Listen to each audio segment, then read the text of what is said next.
Notwithstanding improvements made after the Macondo tragedy of 2010, questions remain about the safety of offshore drilling and production, said speakers at a conference this month in Havana.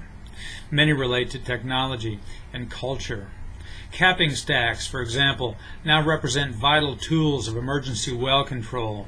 Yet they require time to deliver and install and can't work in all accidents, pointed out speakers at the event, Safe Seas, Clean Seas, organized by Hunt Petty LP. I would not want to bet my career on those technologies on every spill, said retired Coast Guard Rear Admiral James A. Watson, president of the American Bureau of Shipping Americas Division and past director of the Bureau of Safety and Environmental Enforcement. Watson served as federal on-scene coordinator of Macondo responses during June 1 through July 14, 2010. You still need to drill the relief well, he said. Development of the capping stack that eventually controlled the Macondo well was a major engineering feat, noted Quentin Dockin, president and chief executive officer of Gulf of Mexico Foundation Incorporated. He added, "We should have had that engineered in advance, not after the fact." Citing significant advancements in planning implemented in the U.S. since the Macondo disaster, Dockin addressed the event theme by asking, "Are plans being formulated to expand that same planning and preparation into Cuba's and Mexico's territorial seas?"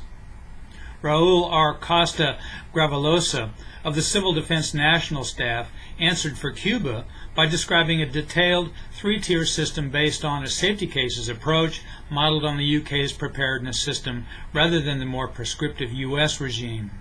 Jay Hakes, former administrator of the U.S. Energy Information Administration and Director for Research and Policy for the Presidential BP Deepwater Horizon Oil Spill Commission, provided a harsh reminder of the importance, whatever the regulatory system, of culture. Hakes called the Deepwater Horizon semi-submersible, which caught fire and sank over the Macondo well, a marvel of engineering. Still, he said, some gauges related to safety were so obsolete they required manual calculations.